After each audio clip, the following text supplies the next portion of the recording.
Nouveau rendez-vous de l'information en ce week-end. Bienvenue à toutes et à tous. Merci de votre fidélité. Ensemble, on revient sur tout ce qui s'est passé cette semaine près de chez vous. Et on commence avec un mot d'emploi. Si vous êtes à la recherche d'une alternance pour la rentrée, déjà ça approche, eh bien sachez qu'Enedis embauche 60 de ses contrats pour la rentrée scolaire sur le Nord et le Pas-de-Calais. L'entreprise de gestion et de l'aménagement du réseau de distribution d'électricité est à la recherche de candidats de niveau Bac Pro à Bac plus 5. Les postes concernés technicien d'intervention, conseiller clientèle ou chargé de projet ingénierie. Les secteurs sont eux aussi variés, de la métropole lilloise à Tourcoing-Lambersart en passant par Hasbrook, sans oublier le littoral avec Calais ou encore Saint-Omer. Aujourd'hui, Enedis emploie 85 alternants, dont 23% de femmes, à l'image de Delphine. Ça fait maintenant 2 ans qu'elle s'est lancée dans ce projet de reconversion. Elle est aujourd'hui formée en tant que technicienne d'intervention polyvalente et son alternance touche à sa fin. Enedis vient de lui proposer un CDI qui prendra effet en septembre. Alors pour postuler, rendez-vous sur enedis.fr/recrute. Plus d'informations dans cette interview signée Idil Gunay.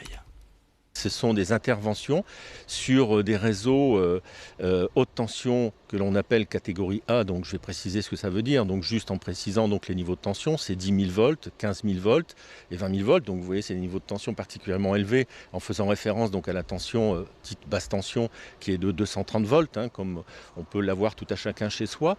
Eh bien, ces personnels donc interviennent sous tension, sans couper donc la tension donc sur les réseaux, pour éviter donc qu'il y ait donc des impacts chez nos clients et que nos clients soient coupés. Donc cette alternance nous permet de pouvoir disposer des compétences spécifiques que l'on forme chez nous pour pouvoir les recruter par la suite et avoir donc ce métier de niche qui se poursuit donc au sein de l'entreprise.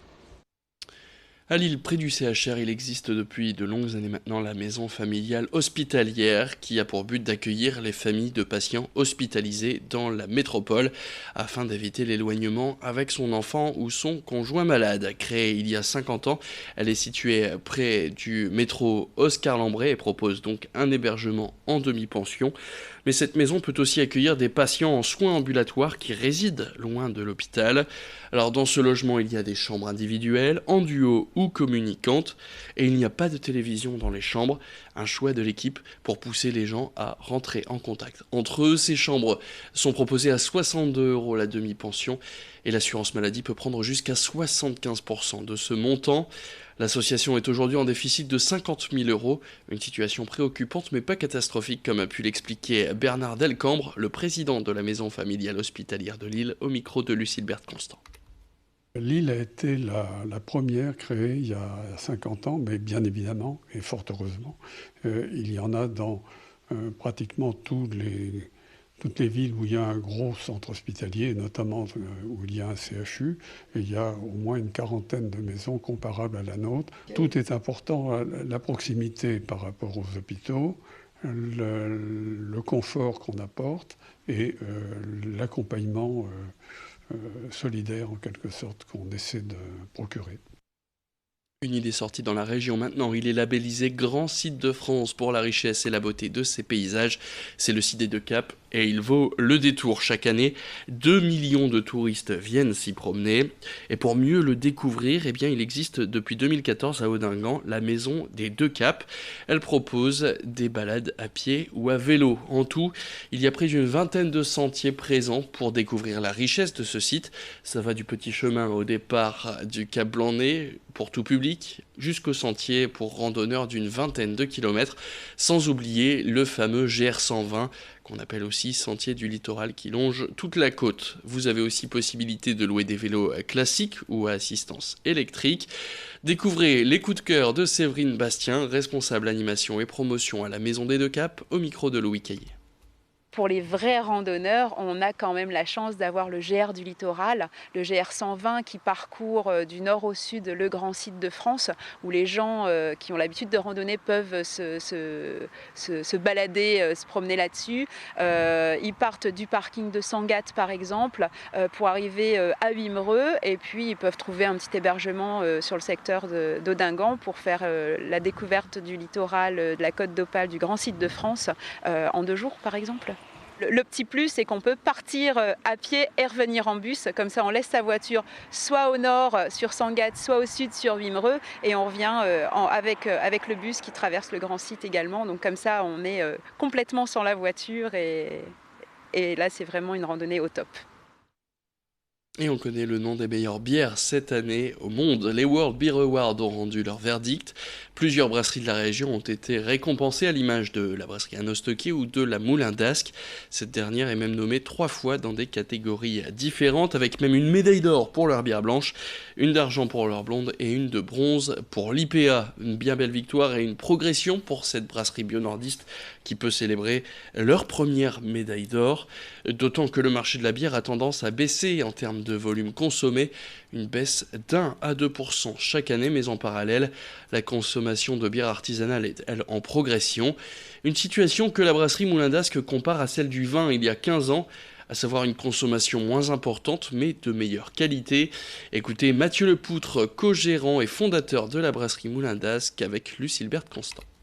La brasserie, donc, je l'ai créée il y a 20 ans. Effectivement, j'étais avec quelques confrères, un des premiers artisans brasseurs dans la région. Il y en avait un peu partout déjà.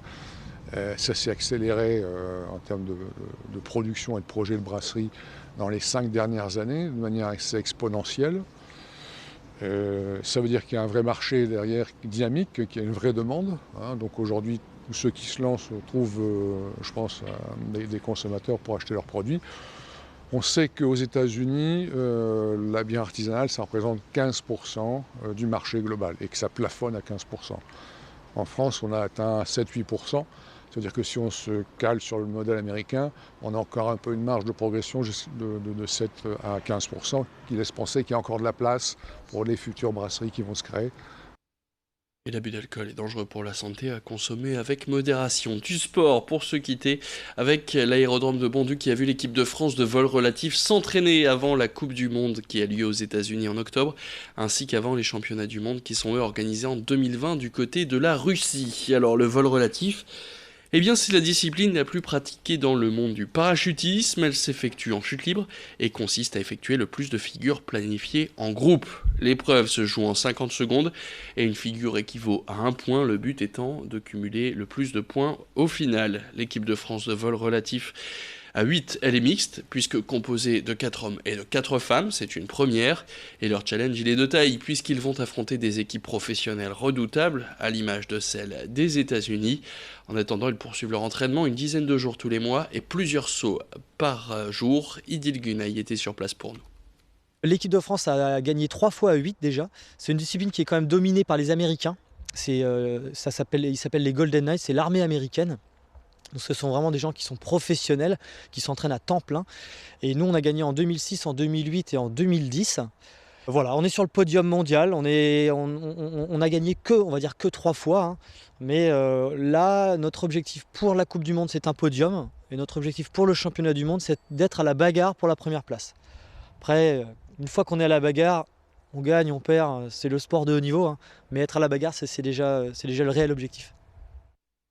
Et si vous souhaitez voir un de ces vols, et un de ces vols relatifs de l'intérieur, eh bien, je vous invite à rejoindre notre page Instagram, notre compte grandlille.tv. N'hésitez pas à vous y abonner. C'est la fin de cette édition. Merci à toutes et à tous de l'avoir suivi. Je vous souhaite un excellent week-end.